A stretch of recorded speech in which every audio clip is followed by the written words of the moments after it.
پیر آ گئے ہیں کہ چوتھا شریف سے کہ جن کی رگوں میں خون بھی مولا علی کا ہے. کیونکہ حضرت کو حضور جانا ہے، کرم فرمایا آپ نے کہ اراکین کمیٹی کی دعوت محبت قبول کی. اب آئیے، میں یہ چاہتا ہوں کوئی شخص اٹھ کر جانے کی کوشش نہ کرے. ہاں، نقل و حرکت نہیں، تھوڑی دیر کے لیے سب برداشت کر لیجیے، ٹھیک ہے کہ نہیں؟ کیونکہ یہ روز روز آپ کے درمیان ہمارے درمیان نہیں ہوئے. زندگی کے ساتھ آپ تقریر سماعت فرمائے. ہمیں یقین ہے انشاءاللہ سننے کے بعد آپ حضرت کو پرسوں تک نہیں بلکہ برسوں تک یاد رکھیں گے. سب لوگ تیار ہیں؟ کوئی سو تو نہیں رہا ہے، سب جاگ رہے ہیں؟ نعرہ تکبیر. میں دعا کرتا ہوں یا اللہ، جو لوگ زور سے سبحان اللہ بول رہے ہیں انہیں مدینہ پہنچا دیں، اور جو لوگ بالکل چپ چاپ بیٹھے انہیں امریکہ بھیج دیں. نعرہ تکبیر، نعرہ رسالت. حضرت نور المشائخ گلے گلزار مکتوب سمنا حضرت علامہ سید نور میاں صاحب قبلہ. نعرہ تکبیر، نعرہ رسالت. انتہائی کو احترام کے ساتھ حضرت کی درخواست بارگاہ درخواست گزار ہوں کہ حضرت کوثر و تسلیم سے دلی دل تقریر سے ہمارے اور سامعین کے ذہن و فکر کو منور و مجلہ فرمائے. کان چھپا دو، ٹھنڈا لگے گا. ارے نہیں، اتنا گرمی میں ٹھنڈا اتنا پبلک ہے. سبحان اللہ، سبحان اللہ.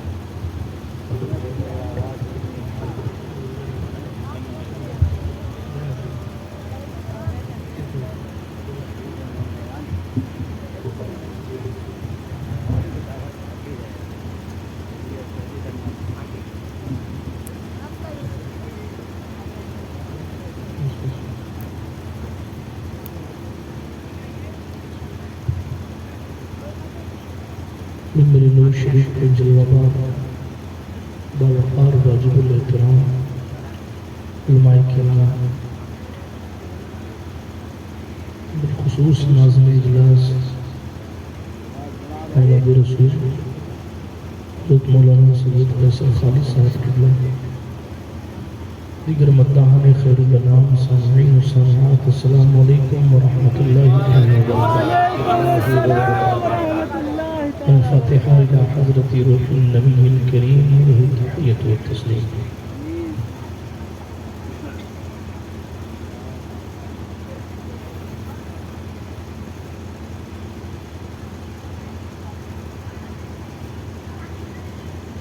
وصلى الله تعالى على خير خلقه ونور عرشه وزينة فرشه سيدنا ومولانا محمد وعلى آله وأصحابه أجمعين برحمتك يا ارحم الراحمين بحق لا اله الا الله محمد رسول الله صلى الله تعالى عليه وسلم. الحمد لله منشئ الخلق من عدم، ثم الصلاة على المختار في القدم. ومن تذكر جيران بذي السلم مزجت عن جرى من مقلة بدم. مولاي صل وسلم دائما ابدا على حبيبك خير الخلق كلهم محمد سيد الكونين والثقلين والفريقين من عرب ومن عجم.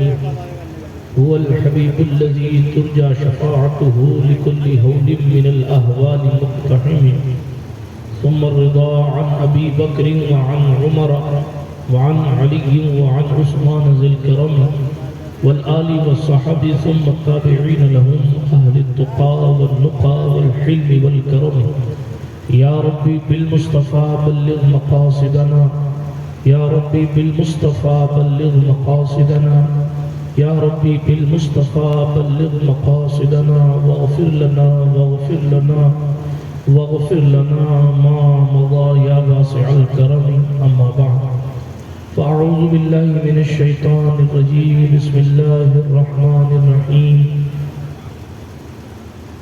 محمد رسول الله، أو كما قال الله تبارك وتعالى في القرآن الكريم والفرقان الحميد. صدق الله العلي العظيم وصدق رسوله النبي الأمين المتين الأمي الكريم الرؤوف الرحيم. ونحن على ذلك لمن الشاهدين والشاكرين والآمنین والمطمئنین والحمد للہ رب العالمین۔ ہم پہ احمد کا ہو سایہ، ہم پہ اشرف کا کرم، سیدی مختار اشرف باصفا کے واسطے۔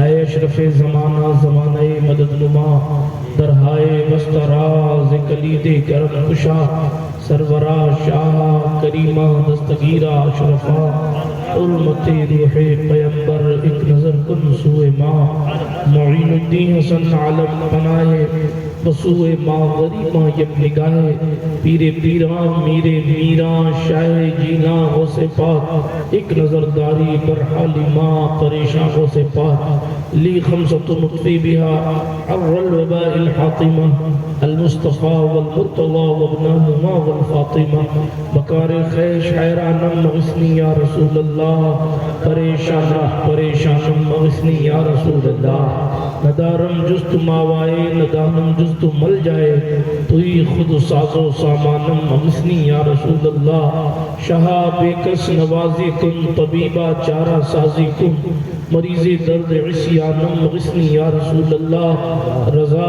یکسائل بے پر تو ہی سلطان لا تنہر، شہا بحر عظیم خانم مغسنی یا رسول اللہ صلی اللہ تعالی علیہ وسلم، الہی خیر گردانی بحق مصطفیٰ و مرتضی و شاہ جیلانی و شاہ سمنانی۔ آئیے اس جلسہ سیرت پاک میں جس عنوان سے مجھے پابند کیا گیا ہے اس کی روشنی میں کچھ باتیں کرنے سے قبل ہم اور آپ مل کر اپنے اسلاف کے طریقے کے مطابق صاحب الاولاد، سیاح افلاک، خاتم پیغمبران، شفیع مجرمہ، انیس بے کساں، چارہ ساز دردمندہ، رحمت عالمیہ، خسرو خوباں، سرور لالا روخاں، شفیع مجرمہ، وکیل عاصیاں، مالک کائنات، مختار کائنات، مقصود کائنات، مولائے کائنات، باعث تخلیق کائنات، تکوین کائنات، مصطفیٰ جان رحمت، شمع بزم ہدایت، نو بہار شفاعت، ہم فقیروں کی ثروت، مطلع ہر سعادت، مقطع ہر سیادت، رسول رحمت، شفیع امت، ارواحنا فدا، صلی اللہ علیہ وسلم کی خدمت بابرکت میں بلند آواز سے جی لگا کر درود شریف کا نذرانہ پیش فرمائیں۔ پڑھیں اللہم صلی علی سیدنا نبینا مأوانا و ملجانا محمد وعلى آل سيدنا مولانا محمد صلاة تنجينا بها من جميع الأهوال والآفات وتقضي لنا بها جميع الحاجات وتطهرنا بها من جميع السيئات وترفعنا بها عندك على الدرجات وتبلغنا بها أقصى الغايات من جميع الخيرات في الحياة وبعد الممات إنك قريب مجيب الدعوات وأنت على كل شيء قدير۔ سرور کہوں کہ مالک و مولا کہوں تجھے، باغ خلیل کا گل زیبا کہوں تجھے۔ آپ حضور کی نعت پہ سبحان اللہ نہیں کہیں اور سیرت پاک کے جلسے میں بیٹھے ہیں، یہ کچھ ماحول سمجھ میں نہیں آیا۔ اس اشارے کی ضرورت نہ پڑے، اتنا تو آپ سمجھتے ہی ہیں کہ سبحان اللہ کہاں کہنا ہے۔ اتنی مقدس سرزمین کے رہنے والے لوگ ہیں، میں تو پہلی بار حاضر ہو رہا ہوں، ان مقدس گلیوں سے گزرنے والے اولیاء کاملین کی خیرات و برکات سے اللہ پاک ہمیں اور آپ کو اپنے مقبول بندوں میں شامل فرمائے۔ سرور کہوں کہ مالک و مولا کہوں تجھے، باغ خلیل کا گل زیبا کہوں تجھے، اللہ رے تیرے جسم منور کی تابشیں، اے جان جان میں جانے تجلہ کہوں تجھے، حرمہ نصیب ہوں تجھے امید گہ کہوں، حرمہ نصیب ہوں تجھے امید گہ کہوں، جانے مراد کانے تمنا کہوں تجھے، مجرم ہوں اپنے عفو کا سامہ کروں شہا، یعنی شفیع روز جزا کا کہوں تجھے، تیرے تو وصف عیب تناہی سے ہے بری، حیران ہوں میرے شاہ میں کیا کیا کہوں تجھے، کہوں تجھے کہتے کہتے یہاں تک پہنچے، پہلے کہ سب کچھ ان کے ثنا خان کی خاموشی، چپ ہو رہا ہے کہہ کے میں کیا کیا کہوں، نعرہ تکبیر، نعرہ رسالت۔ ہاں اگر میری گزارش قبول کریں یہ اسپیکر تھوڑا سا میری طرف گھما دیں، تاکہ مجھے بھی لگے کہ آپ کا ساؤنڈ کتنا اچھا بول رہا ہے نا؟ آپ میں سے جو لوگ نیند میں ہیں وہ اپنی اپنی نیند تھوڑا تھوڑا دور کر لیں. تھوڑی دیر بولوں گا ایسا کہ حضرت قبلہ برادر اکبر حضرت علامہ سید قیصر خالد صاحب نے فرمایا کہ مجھے جانا بھی ہے. جانا سب کو ہی ہے، کسی کو پہلے جانا ہے کسی کو بعد خدا برکتیں عطا فرمائے. لیکن تیزی کے ساتھ کچھ خاص باتیں کروں گا. لیکن وہی نظریہ میرا بھی ہے جو حضرت قبلہ کا تھا. جیسی آپ کی شیرنی ہوگی ویسے ہی میرا فاتحہ ہوگا. تو میں گزارش کروں گا جو میرے بھائی دور بیٹھے رہے تو روشنی کی وجہ سے مجھے پیچھے والے نظر بھی کم آ رہے ہیں. تو اگر آپ کو تکلیف نہ ہو اور آپ میری بات رکھنا چاہتے ہیں تو قریب قریب آ جائیں تاکہ یہ جو خلا ہے یہ ملا میں تبدیل ہو جائے اور یہ تبدیل ہو جانے کی برکت سے انشاءاللہ محفل میں رونق آ جائے گی، ہے نا؟ مل کے بیٹھنے میں برکتیں بہت ہیں. ہماری سب میں ویسے بھی بہت زیادہ انتشار ہے. ہو سکے تو ذکر رسول کی برکت سے قریب مل کر بیٹھنے کی برکت سے اللہ چاہے گا تو اتحاد میں یہ ماحول تبدیل ہو جائے گا.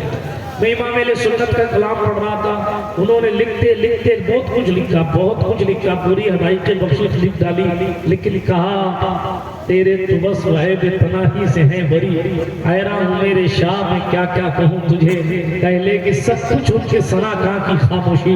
آپ کو معلوم ہے یہ دربار رسالت کی اسپیشلٹی ہے. شکیل صاحب ساری زندگی نعت شریف پڑھے لیکن آخرکار یہ بھی یہی کہہ کے جائیں گے کہ حضور کی ثنا، حضور کی مدح اور حضور تک کی تعریف و توصیف کا حق ادا نہیں کر سکا. امام اہل سنت کا بھی یہی نظریہ تھا چونکہ انہوں نے اپنے بزرگوں سے یہ نظریہ لیا. حضور کا دربار ہی ایسا ہے، حضور کی شان ہی اتنی نرالی ہے. جامی قلم اٹھائیں تو بھی جناب والا ایک حد پر جا کر رک جائیں، سادی قلم اٹھائیں تو بھی ایک حد پر جا کر رک جائیں. کوئی اٹھائے قلم اور لکھے یا صاحب الجمال و یا سید البشر من وجهک المنیر لقد نور القمر، لیکن پھر وہ کہے لا یمکن ثناء کما کان حقہ.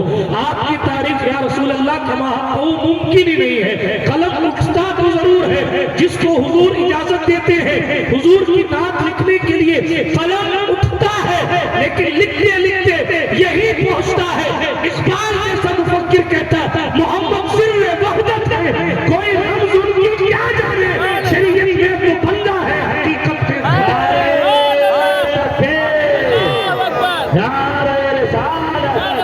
حضرت نور المشارق ماشاءاللہ. میرے نام پہ زندہ باد آپ کہیں نہ کہیں، لیکن جب نعرہ تکبیر لگائی جائے نا، جب تکبیر کا نعرہ لگایا جائے تو اللہ اکبر ضرور کہا کرے. اس کا معنی یہ ہوتا ہے مائکروفون پر بیٹھا ہوا شخص آپ سے کہہ رہا ہے اللہ پاک کی بڑائی بیان کرو، اور کوئی آپ سے کہے کہ اللہ کی بڑائی بیان کرو اور آپ اس کی جواب میں خاموش رہے تو یہ آپ کا ایمانی تقاضا نہیں ہے. ٹھیک ہے، یا تو نعرہ لگانا نہیں چاہیے اور لگایا جائے تو پھر جواب دینا چاہیے. ٹھیک ہے، اگر ایک بار اور اگر جواب نہیں دیں گے تھوڑی دیر کے بعد حضرت جب بھی کبھی لگائیں تو اگر آپ جواب نہیں دیں گے نا تو میں اگلی بار سے معذرت کر لوں گا، حضرت سے گزارش کروں گا کہ آپ نہ لگائیں. یہ میرا مزاج ہے، اس لیے کہ اگر آپ اس کنڈیشن میں نہیں ہیں کہ تکبیر بیان کر سکیں تو پھر آپ سے بار بار کہنا بھی مناسب نہیں ہے. ٹھیک، میں بات یہ عرض کر رہا تھا میرے سرکار کی شان یہی ہے، کوئی انتہا تک پہنچا ہی نہیں ہے. پہنچ بھی کیسے سکتا ہے جب مختار کائنات نے فرمایا ہے ابو بکر میری حقیقت میرے رب کے سوا کوئی نہیں جانتا ہے. اسی لیے امام اہل سنت نے ایک مقام پر کہا تھا فرش والے تیری شوکت کا علو کیا جانے، خسروا عرش پہ اڑتا ہے پھریرا تیرا، آسمان خان زمین خان زمانہ مہمان، صاحب خانہ لقب کس کا ہے تیرا تیرا. میں تو مالک ہی کہوں گا کہ ہو مالک کے حبیب، یعنی محبوب و محب نہیں میرا تیرا. واقعہ تو جو کرم ہے شہ مدحا تیرا، نہیں سنتا ہی نہیں مانگنے والا تیرا، نہیں سنتا ہی نہیں مانگنے والا تیرا. اغنیا پلتے ہیں در سے وہ ہے باڑا تیرا، اسفیا چلتے ہیں سر سے وہ ہے رستہ تیرا. تیرے صدقے مجھے ایک بوجھ بہت ہے تیری، جس دن اچھوں کو ملے جان چھلکتا تیرا. ایک میں کیا میرے اسیا کی حقیقت کتنی، مجھ سے 100 لاکھ کو کافی ہے اشارہ تیرا، مجھ سے 100 لاکھ کو کافی ہے اشارہ تیرا، مجھ سے 100 لاکھ. بلکہ یہ تو وزن شاعری کی وجہ سے کہا، ورنہ مجھ سے کئی 100 لاکھ کو کافی ہے اشارہ تیرا. مگر تیری سرکار میں لاتا ہے رضا اس کو شجی جو میرا دوست ہے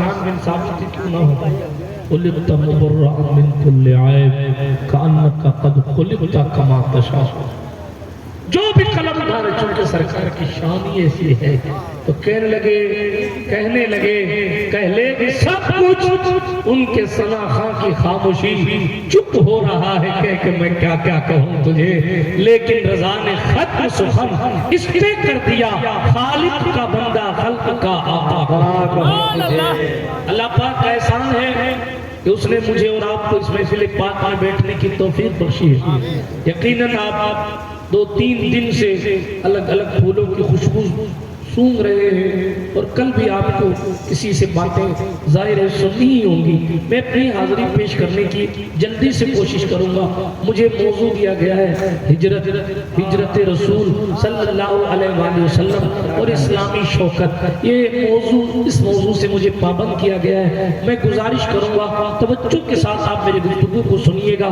سرکار مدینہ صلی اللہ علیہ وآلہ وسلم کی محنتوں پر ذرا سا نظر رکھیے گا آج کا معاشرہ ہے آج کا ماحول ہے ہم بات میں بھٹک جاتے ہیں ہمارے پاس نماز نہ پڑھنے کے غیر شرعی بہانے ہیں ہمارے پاس دین کی خدمت نہ کرنے کا الگ الگ بہانہ ہے ہمارے حالات دیگرگوں ہیں مگر ذرا توجہ رکھیں اس مختار کائنات کی بات ہو رہی ہے جس کی شان سب سے نرالی ہے مخلوقات میں جس سے افضل خدا نے کسی کو بنایا ہی نہیں ہے جس کی شان یہ ہے لا ورب العرش جس کو جو ملا ان سے ملا بڑھتی ہے کونین میں نعمت رسول اللہ کی جس کے لیے کائنات بنائی گئی ہے وہ نہ ہوتے تو کائنات بنائی ہی نہ جاتی ان کے وجود ناز کو پیدا کرنے کے لیے اللہ رب العزت نے کائنات کو پیدا کیا ہے ہونا یہ پھول تو بلبل کا ترنم بھی نہ ہو چمن دہر میں کلیوں کا تبسم بھی نہ ہو ہونا یہ ساقی تو پھر میں بھی نہ ہو خم بھی نہ ہو بس میں توحید کی دنیا میں نہ ہو تم بھی نہ ہو خیمہ افلاک کا استادہ اسی نام سے ہے نبض ہستی تپش آمادہ اسی نام سے ہے اسی کو اعلیٰ حضرت نے کہا ہوتے کہاں خلیل و بنا کعبہ و منا لولاک والے صاحبی سب تیرے گھر کی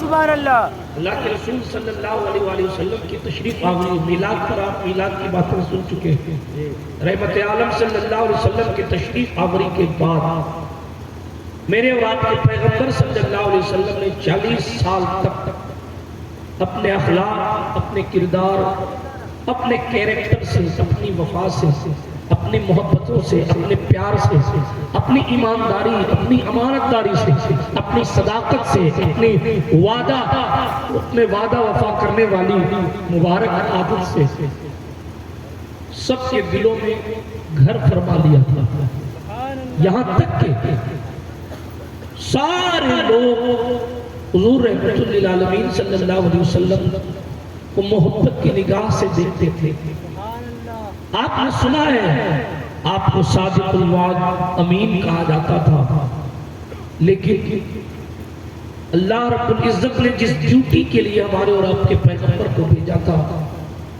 وہ ڈیوٹی کیا تھی داعین الی اللہ باذنہ اللہ کے حکم سے اللہ کی طرف بلاؤ بات سمجھ آئی آپ کو یہ رسول پاک صلی اللہ علیہ وسلم کی آمد کا مقصد تھا کہ خدا فراموش بندوں کو خدا شناس بنایا جائے رحمت عالم صلی اللہ علیہ وسلم نے اعلان فرمایا آپ نے سنا ہے پیغمبر اسلام صلی اللہ علیہ وسلم نے لوگوں کو جمع کر کے فرمایا اگر میں کہوں کہ اس پہاڑ کے پیچھے ایک لشکر ہے جو عنقریب تم پر حملہ کرنے والا ہے تو تم کیا کہو گے میری بات پر کہا تم نے کبھی زندگی میں جھوٹ نہیں بولا یقیناً تم جو کہو گے بات سچ ہوگی حضور نے اتنا ویریفیکیشن کرنے کے بعد حضور علیہ السلام نے فرمایا تھا پھر قولوا لا الہ الا اللہ تفلحوا میں اللہ کا رسول ہوں میری زندگی تم نے پڑھی میری قرابت داری تم نے دیکھی قرابت داروں سے وفا تم نے دیکھی میں نے زندگی میں کبھی وعدہ خلافی نہیں کی میں نے زندگی میں کبھی کسی سے جھگڑا نہیں کیا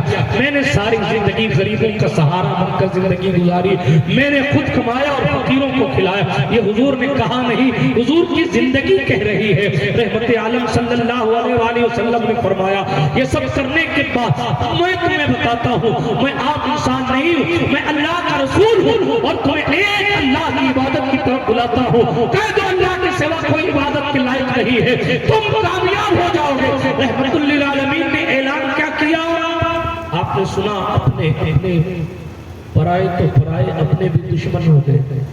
وہ پہلا دن تھا جس دن سے رسول پاک علیہ تحیت و ثنا پر تکالیف کا سلسلہ دراز ہو گیا. ہجرت کم و بیش سارے نبیوں نے کی. حضرت ابراہیم خلیل اللہ نے بھی ہجرت فرمائی. موسیٰ کلیم اللہ نے ایک شخص کو بچانے کے لیے ایک کو تھپڑ مارا، فقضا علیہ، اس کا فیصلہ ہوا، اس کا انتقال ہو گیا. تو سرکار موسیٰ علیہ السلام نے پھر حضرت شعیب علیہ السلام کی طرف ہجرت فرمائی. عیسیٰ علیہ السلام نے ہجرت فرمائی. موسیٰ علیہ السلام نے ہجرت فرمائی. حضرت سرکار زکریا علیہ السلام نے ہجرت فرمائی. سرکار ابراہیم خلیل اللہ نے ہجرت فرمائی.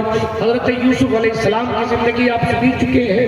ہجرت جو ہے وہ آپ کی زندگی میں بھی بہت سارے نبیوں کی زندگی میں ہجرت ہے، اور ہجرت ہی میں برکت ہے. ہجرت ہی میں برکت ہے. آپ ولیوں کی زندگی دیکھیں، غوث پاک نے ہجرت فرمائی، خواجہ پاک نے ہجرت فرمائی، حضرت غریب نواز نے ہجرت فرمائی. ہجرت ہی ہجرت میں برکت والی زندگیوں میں آپ کو ہجرت ہی ہجرت نظر آ رہی ہے. اور اس ہجرت کی برکت ہے کہ اپنے گھر کو چھوڑ کر لوگ دوسرے شہر کو آباد کرتے ہیں تاکہ خداوند قدوس کے ذکر سے وہ گلیاں معطر اور منور ہو جائے. شیر شاہ سوری کی زمین پر بسنے والوں، یہ ہجرت کی برکت ہے کہ شیر شاہ یہاں سو رہے ہیں، شیر شاہ یہاں سو رہے ہیں. یہ ہجرت کی برکت ہے کہ ہند ہے.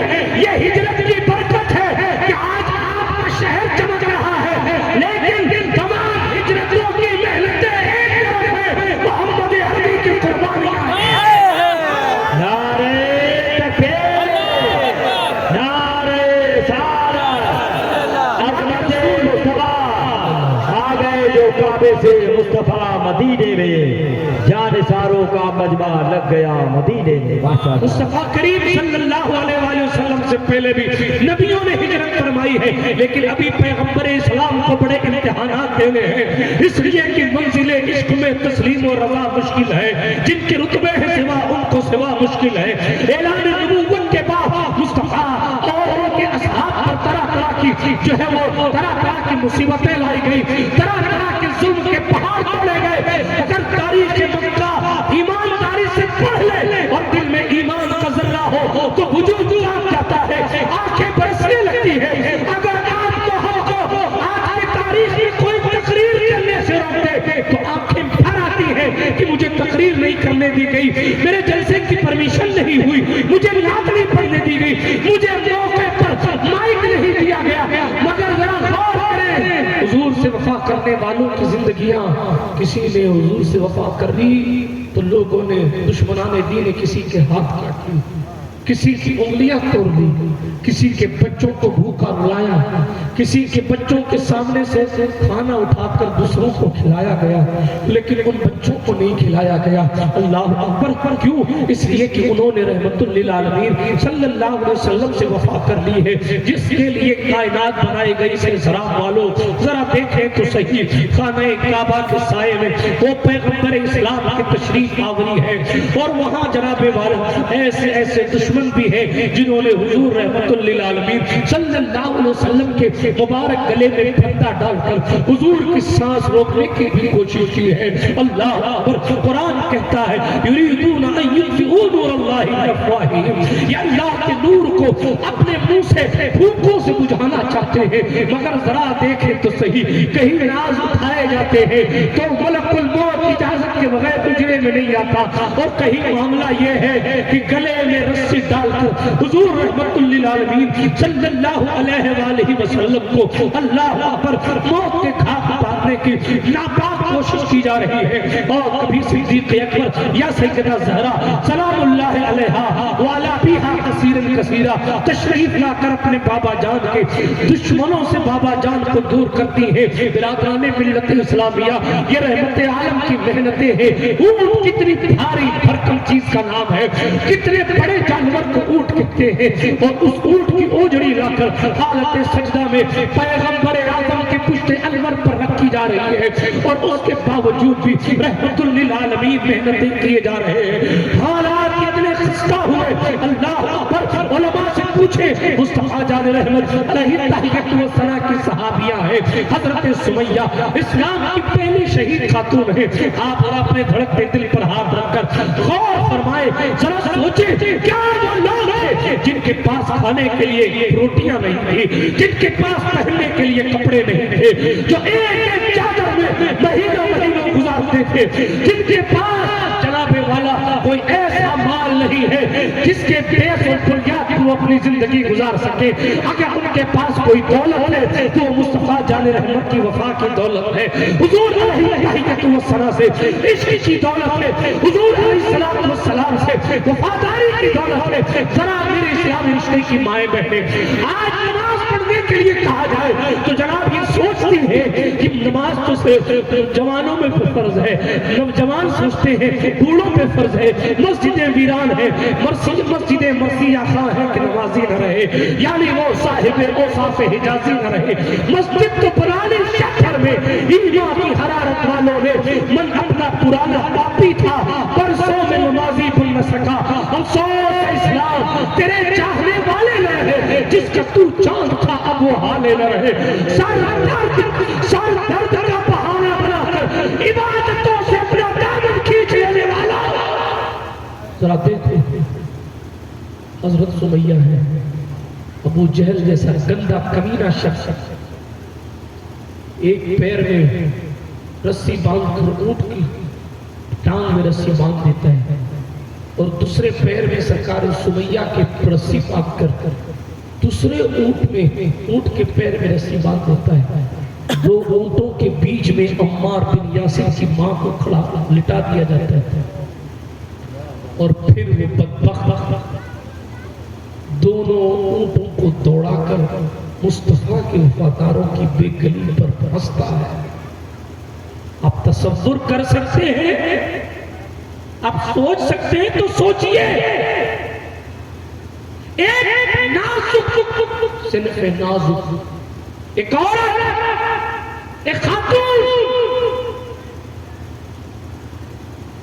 صرف حضور کا کلمہ پڑھنے کی وجہ سے اس کو مکہ شریف کی تپتی ہوئی زمین پر لٹا دیا گیا نہ صرف لٹایا گیا بلکہ دونوں ٹانگوں کو دو الگ الگ اونٹوں میں باندھ دیا گیا اور پھر ان اونٹوں کو ان کفار نے توڑایا ذرا یہ روح فرسا مناظر بھی دیکھیں اونٹ جب دوڑے ہوئے تو سیدہ سمیہ کی حالت کیا تھی مورخ نے اتنا لکھا ہے کہ بیچوں بیچ سے سرکار سمیہ رضی اللہ تعالی عنہا کی وجود نازلی کو پھاڑ کے رکھ دیا گیا اللہ جسم کے دو ٹکڑے انہیں چیر دیا کیوں اس لیے کہ انہوں نے حضور کا کلمہ پڑھا حضرت خباب عمر فاروق اعظم نے ایک حضرت خباب کی پیٹھ دیکھی تو سرکار عمر نے کہا کہ خباب یہ بتائیے یہ پیٹھ پر نشانات کیسے ہیں خباب نے پیٹھ پر چادر ڈال دی آج کوئی مجھے فوٹو دکھا کہ مجھے حضرت بڑا مجمع یہ جلسہ کہاں کا ہے کسی بڑی کانفرنس کا فوٹو دکھا کہ میں فوراً رشک سے کہوں فلاں جگہ کا جلسہ ہے بڑی اچھی تقریر ہوئی تھی یہ تھا وہ یہ میرا نفس ہے مگر ہائے زندگیاں قربان ان وفاداروں پر خباب سے عمر فاروق نے پوچھا خباب یہ پیٹھ پر نشانات کیسے ہیں حضرت خباب نے چادر ڈال کے کہا عمر تم جس وقت حضور کے دشمن تھے ہم اس وقت حضور سے وفا کی قیمت چکا رہے ہیں سبحان اللہ آپ نے مذاق سمجھ رکھا ہے ہمیں اسلام آسانی سے ملا تو ہم نے قدر نہیں کی شہادت کہے بالکل پہ قدم رکھنا ہے لوگ آسان سمجھتے ہیں مسلمان ہونا ایک تو مکے کی تپتی ہوئی رہے جو لوگ آج کی تاریخ میں بھی مکہ گئے ان سے پوچھیں کہ کس طرح آج بھی مکہ شریف کے پتھر گرم ہیں اور ان پتھروں کو سیک کر لکڑی کے کوئلے میں وہ تپش نہیں ہوتی جو پتھر کے کوئلے میں ہوا کرتی ہے، اور اس پتھر کا کوئلہ بنا کر پتھر کو جلا کر حضرت خباب کو اس پتھر پر لٹایا جاتا تھا اور سینے پر پتھر رکھ دیا جاتا تھا تاکہ خباب دائیں بائیں نہ ہو، تاکہ خباب اپنی پشت بچا نہ سکے۔ سہ سلام والوں، ذرا سا غور تو کرو کہ کتنی محنتیں ہیں ان کی دین کے لیے۔ پیٹھ پر چھالے چھالے پڑ گئے، چربی پگھل گئی، اور اللہ کا فضل ہوا کہ چربی پگھلنے کی وجہ سے کوئلے دھیرے دھیرے کر کے بجھ گئے، لیکن ان پتھروں کی تپش کا نشان، اس آگ کا داغ ساری زندگی حضرت خباب کی پشت اقدس پر رہا۔ لیکن ذرا دیکھیں تو صحیح کتنی محنت ہے۔ میں کس کس کی باتیں کروں؟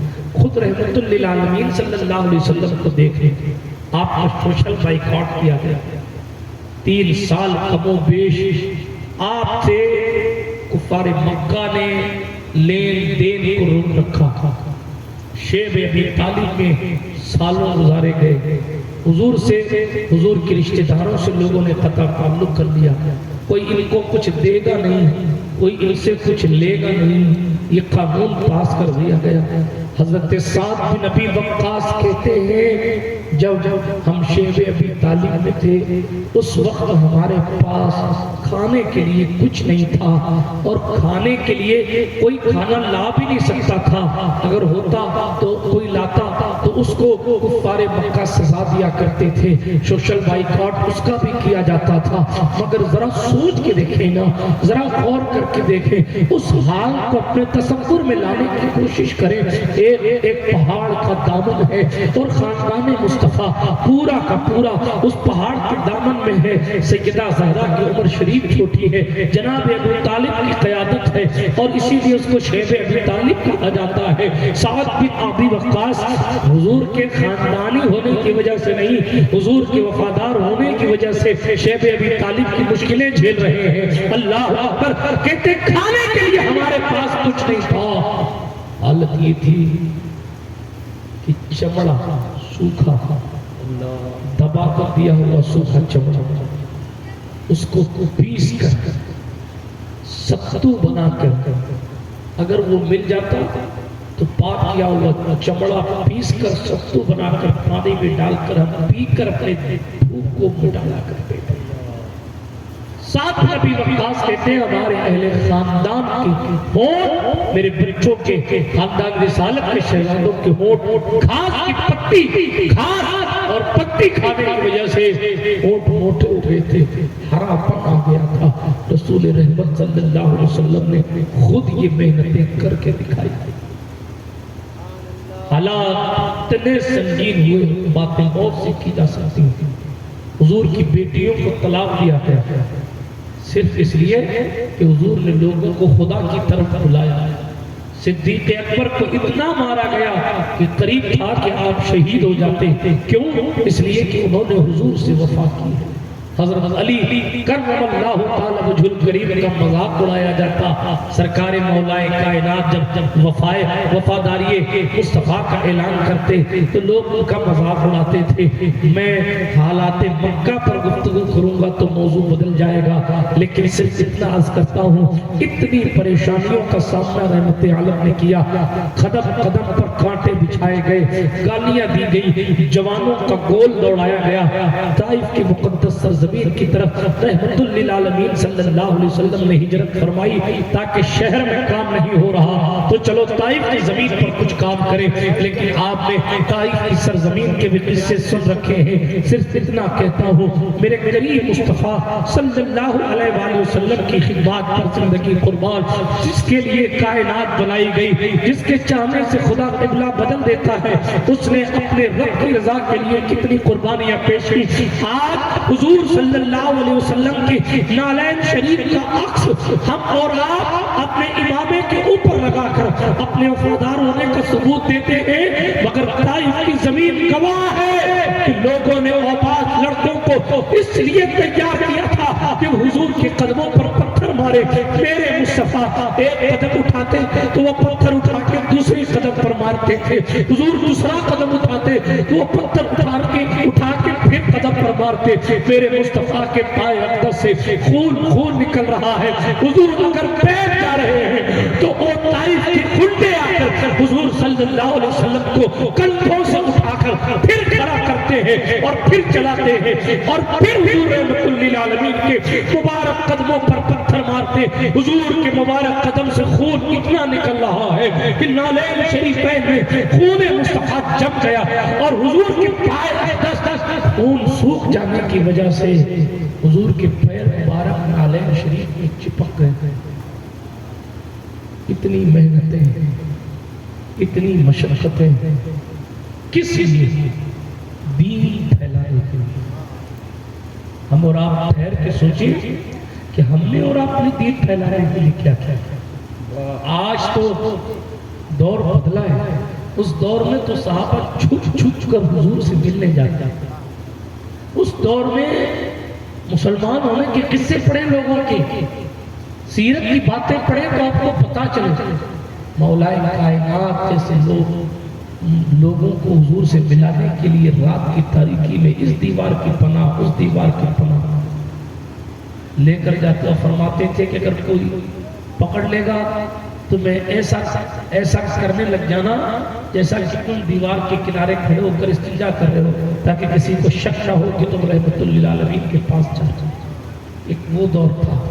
آج تو دین کی بات علل اعلان ہو رہی نا الحمدللہ. آج تو ایسی کمیٹیاں مارز وجود میں ہیں جو دین کی ایک نہیں 4 دن کے جلسے کرا رہی ہیں. آج تو آپ جیسے جیالے لوگ ہیں جو دنوں دن راتوں رات بیٹھ کے اللہ کے رسول کا تذکرہ سن رہے ہیں.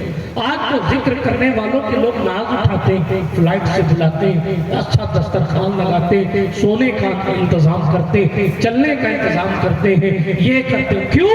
اتنی محبتیں کرتے ہیں، پیار سے پیش آتے ہیں، احترام کرتے ہیں. کیوں؟ ذکر رسول کی وجہ سے. ناظم اجلاس کا احترام ہے ذکر رسول کی وجہ سے. نقیب اجلاس کا احترام ذکر رسول کی وجہ سے. خطیب اجلاس کا اکرام حضور علیہ السلام کے ذکر کی وجہ سے. نعت شریف پڑھ رہا ہے اگر نعت خواہ اس کی عزتیں حضور کی وجہ سے. آج تو یہ دور ہے کہ ذکر رسول کرنے والوں سے لوگ محبت کر رہے ہیں. آج تو یہ دور ہے ذکر رسول کرنے والوں سے لوگ پیار کر رہے ہیں. آج تو یہ دور ہے ذکر رسول کرنے والوں سے ملنے کے لیے لوگ تڑپ رہے ہیں. آج تو یہ دور ہے کہ ذکر رسول کرنے والے لوگوں سے لوگ اپنا رشتہ محبت جڑے ہوئے. مگر ایک دور جہاں ذکر رسول تو ذکر رسول. وہ تو ذات رسول کے دشمن ایسے تھے کہ حضور کو اپنا حجرہ مبارک چھوڑ کر حضرت ارقم کے گھر پہنچا.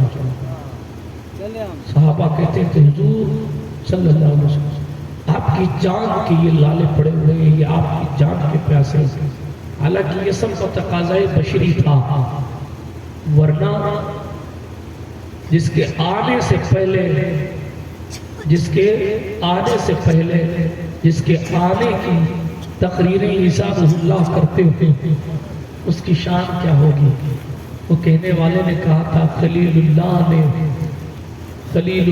نے جس کے لیے ہم سے دعائیں کی، ذبیح اللہ نے وقت ذبح جس کی التجائیں کی، جو بن کر نور پھر دیدہ یعقوب میں آیا، جسے یوسف نے اپنے حسن کے نئے رنگ میں پایا. دل یحییٰ میں ارماں رہ گئے ان کی زیارت کے، لب عیسیٰ پہ آئے واز جس کی عظمت کے. وہ مصطفیٰ جان رہے کی شان ہے نا. لیکن قربانیاں دیکھیں آپ، تصور کریں یہ کیوں؟ تاکہ ہم پر اور آپ پر ظلم ہوتا رہے تو ہمیں یاد رہے جس کے لیے کائنات بنائی ہے. جب انہوں نے ظلم سہ کر دین کا جھنڈا بلند کیا ہے تو جو مظالم وہاں ہوئے تھے وہ یہاں کہاں ہیں؟ بیدار ہے نا؟ پھر سے جملہ کہتا ہوں، ہاتھ اٹھا کر کہ یا رسول اللہ. ماشاءاللہ بڑی بیداری زندگی پیدا کرے ماشاءاللہ. الحمدللہ. سنیں عرض یہ کر رہا تھا سرکار مدینہ صلی اللہ علیہ وآلہ وسلم سے وفا کرنے والوں ذرا دیکھو ان لوگوں کی زندگیاں دیکھو. آج ہم اور آپ تو کیا قربانی دین کے لیے دے رہے ہیں. آج ہم اور آپ کیا خدمت دین کی کر رہے ہیں؟ ارے ہم تو دین پر عمل بھی نہیں کر پا رہے ہیں صحیح سے، کیا اچھے جائے کہ خدمت دین صحیح معنوں میں کرنا۔ لیکن ذرا غور فرمائیں، ایک وقت وہ وقت بھی آیا کہ رحمت للعالمین صلی اللہ علیہ وسلم اپنے مبارک گھر سے نکل کر صحابہ کے مشورے پر سرکار دار ارقم میں پہنچے۔ کیوں دار ارقم میں پہنچے؟ تاکہ صحابہ نے کہا یا رسول اللہ یہ گھر ابو قبیس، جبل ابو قبیس کے دامن میں ہے، یہاں آپ کی حفاظت زیادہ ہوگی، آپ کی شان نرالی ہے، ہم نہیں چاہتے کہ آپ کو کوئی تکلیف دے۔ اللہ اکبر، باتیں بہت ساری کی جا سکتی ہیں۔ حضور صلی اللہ علیہ وسلم نے گھر بدلا، جگہ بدلی، انتظار کیا۔ اب لوگ بدل جائیں تو میں اپنا شہر نہ چھوڑوں، اب بدل جائیں تو اپنا شہر نہ چھوڑوں۔ حضور نے صحابہ کو حبشہ کی طرف بھی بھیجا۔ حبشہ کی طرف کیوں بھیجا؟ اس لیے کہ نجاشی کا عدل و انصاف مشہور تھا، عیسیٰ روح اللہ کی امت میں وہ شخص تھا۔ میں پھر کبھی حبشہ کی ہجرت پڑھوں گا جس کو ہجرت اولا کہا جاتا ہے، ابھی دامن وقت میں گنجائش کم ہے، مگر اتنا یاد رکھیے گا نجاشی کے سامنے جب دشمنان دین نے مسلمانوں کی برائی کی تو مسلمانوں کا وفد ڈرا نہیں، بلکہ سب سے طاقتور جو دلیل تھی ان کے سامنے، اس دلیل کو لے جا کر نجاشی کے سامنے پیش کر دیا، اور وہ دلیل اللہ سبحانہ وتعالیٰ کی کتاب تھی، وہ دلیل اللہ کا قرآن تھا۔ جب دشمنان دین نے عیسائی بادشاہ سے مسلمانوں کی برائیاں کی اور کہا یہ ہمارے بھاگے وہ غلام یہاں آ گئے، یہ ہمیں دے دیے جائے، نجاشی کے دربار میں سرکار جعفر طیار مولا علی کے بھائی جلوہ گر ہے، اور نجاشی پوچھتا ہے اپنے نبی کے بارے میں بتاؤ، تو حضرت جعفر میلاد مناتے ہیں اور کہتے ہیں ہم تو گناہوں میں ڈوبے تھے، ہم تو وعدے توڑتے تھے، ہم تو رشتوں کو توڑتے تھے، منقطع کرتے تھے، ہم تو صلح رحمی نہیں کرتے تھے، ہم تو سالوں سے لڑتے تھے، مگر پھر وہ آئے جنہوں نے ہمیں جوڑ دیا، جنہوں نے ہم میں محبت پیدا کری۔ میں پھر تفصیل میں نہیں جاتا، لیکن اتنا عرض کرتا ہوں، نجاشی نے پوچھا یہ بتاؤ کیا تمہاری کتاب میں عیسیٰ کی ماں مریم کا ذکر ہے؟ حضرت سرکار جعفر نے سورہ طٰہٰ کی آیتیں سنائی اور کہنے لگے، سورہ مریم کی آیتیں بھی سنائی اور کہنے لگے کہ تم ذکر کی بات کرتے ہو، میرے اللہ نے پوری سورت ہی مریم کے نام سے اتار رکھی ہے۔ اللہ اکبر، ہاں ہاں، سیرت کی کتابیں اٹھا کر پڑھیں، آپ کو پتہ چلے گا۔ ادھر مولا کائنات کا بھائی قرآن پڑھ رہا تھا، ادھر عیسائی بادشاہ زار زار ہو رہا تھا۔ پھر کسی نے کہہ دیا عیسائی اے نجاشی کہ تجھے منا نہیں رہے، اصل میں عیسیٰ کے گستاخ ہیں۔ نجاشی نے پھر کہا عیسیٰ کے بارے میں کیا کہتے ہو؟ مسلمانوں نے عیسیٰ کی فضیلت سنانا شروع کی۔ عیسائی نے کہا اللہ کی قسم، مالک کی قسم، پیدا کرنے والے کی قسم، عیسیٰ اتنے ہی ہیں، اس سے زیادہ نہیں جتنے تم نے بیان کیے ہیں۔ بہرحال میں پھر کبھی تفصیلاً پڑھوں گا انشاءاللہ، ابھی میں بات آگے بڑھاتا ہوں۔ یہ ہجرت اولا ہے، حبشہ کی ہجرت ہے۔ مصطفیٰ جان رحمت کے جانثاروں نے اپنے جان مال کی حفاظت کے لیے مکہ شریف سے ہجرت کر کے حبشہ کی طرف رخ کیا۔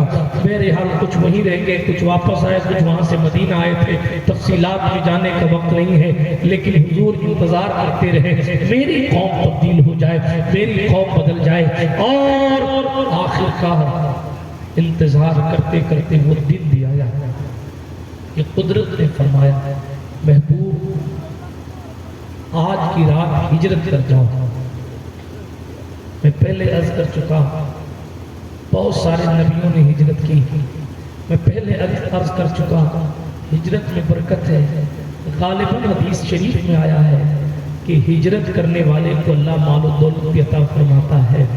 ارادگان ملت اسلامیہ میں رحمت للعالمین پر اتنے ظلم، لوگ کہتے ہیں اسلام آتنکواد سکھاتا ہے، میں کہتا ہوں 40 سال میں گالیاں کھا کر دعا دینے والی ذات کا نام محمد عربی۔ اونٹ پر اوجڑیاں رکھوانے کے باوجود بھی حضور رحمت للعالمین صلی اللہ علیہ وآلہ وسلم مکے میں ہیں، یہ بھی احسان مصطفیٰ ہے۔ پیروں میں کانٹے چبھنے کے باوجود بھی رحمت للعالمین صلی اللہ علیہ وسلم مکہ شریف میں 40 سال کفار کی آنکھوں کے تارے ہیں، اور پھر 13 سال تک 53 سال کی مبارک عمر تک 13 سال مسلسل تکلیفیں جھیل رہے ہیں. کسی کوئی 2 سال 1 سال 5 سال اگر برا پڑوسی مل جائے تو لوگ گھر بدل دیتے ہیں، مکان بدل دیتے ہیں، شہر بدل دیتے ہیں. میرا دھندا نہیں چل رہا، میں کہیں اور جا کے دکان لگاؤں گا. میرا پڑوسی برا، میں کہیں اور جا کے گھر خریدوں گا. مگر حضور کی استقامت دیکھیں، 13 سال تک ظلم برداشت کرتے رہے. اتنا ظلم ہوا کہ گھر میں رہنا بھی دشوار کر دیا، اور حضور دار ارقم تک پہنچے. وہاں صحابہ گھٹنوں کے بل چل کے چھپ چھپ کے اس دیوار کی پناہ لے کر اس دیوار کی پناہ لے کر رات کی تاریکیوں میں حضور سے ملنے آتے تھے. یہ اسلام کی شروعات کا دور ہے. آخر کار وہ وقت بھی آیا کہ حضور سے فرمایا گیا آج کی رات ہجرت کر جاؤ. پھر آپ نے سنا ہے ہجرت، ارے جدھر جانا ہے اس زمین کو تو قدرت نے پہلے سے تیار کر رکھا ہے. معراج میں بھی اس جگہ نماز پڑھائی گئی ہے جس جگہ کو زمین طیبہ کہا جاتا ہے. اور تو اور سرکار سلیمان علیہ السلام اپنے اونن کھٹولے پر بیٹھ کر، یعنی وہ چٹائی جس چٹائی پر بیٹھ کر انہوں نے پوری دنیا کی سیر کی، اس مبارک چٹائی پر بیٹھ کر دنیا کی سیر کر رہے ہیں. اور دنیا کی سیر کرتے کرتے کرتے کرتے ایک ایسی جگہ پہنچے کہ سلیمان نے اپنی چٹائی زمین پر اتاری علیہ السلام، اور تھوڑی دیر پیدل چلے، اور پیدل چلنے کے بعد پھر چٹائی پر جو ہے وہ تشریف فرما ہو گئے، اور چٹائی پر تشریف فرما ہو کر واپس اڑ گئے. پوچھنے والوں نے پوچھا حضور پوری دنیا اڑ کے گھومی ہے، یہاں چل کے کیوں آئے ہیں؟ ذرا راز بتا دے. سرکار سلیمان نے کہا بات صرف اتنی ہے جو نبیوں کا سردار ہے، نبی آخر الزمان ہے، وہ پیدا تو کہیں اور ہوگا مگر ہجرت فرما کر اسی زمین پر آئے گا. اور میں اس دار ہجرت کا احترام آخری نبی کے قدموں کو دیتے ہیں. نعرے تکبیر، نعرے رسالت، پیغام اسلام، دعوت اسلام، عظمت اسلام. برادران ملت اسلامیہ، عرض یہ کر رہا تھا یہ مقدس کون سی زمین ہے؟ یہ طیبہ کی زمین، یہ طیبہ کی سرزمین ہے جہاں 1000 سال پہلے قبہ اول حمیری نے اپنی عقیدتوں کے جھنڈے گاڑے تھے. یہ 1000 سال پہلے شہر آباد کیا گیا تھا. علماء دین نے یہاں کی مٹی کو سونگ کر کہا تھا اس مٹی کی خوشبو بتاتی ہے کہ مختار کائنات آج نہیں کل اس سرزمین میں تشریف لائیں گے. اللہ اکبر کبیرہ. ابو ایوب انصاری کا خاندان تقریباً 1000 سال سے اس زمین پر آباد ہے. اسے مدینہ کہتے ہیں.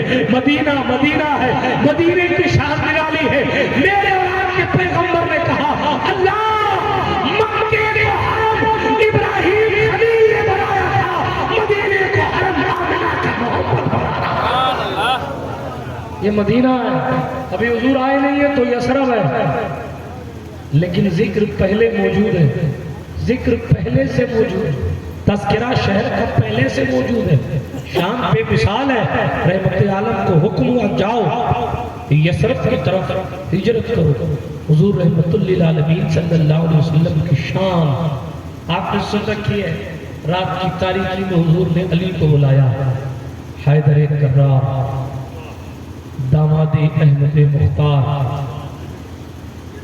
سرکار مولا المسلمین امیر المومنین مطلوب کل طالب غالب علی کل غالب مولا علی بن ابی طالب کرم اللہ تعالی وجہ الکریم کو بلا کر اپنے بستر پر سلایا.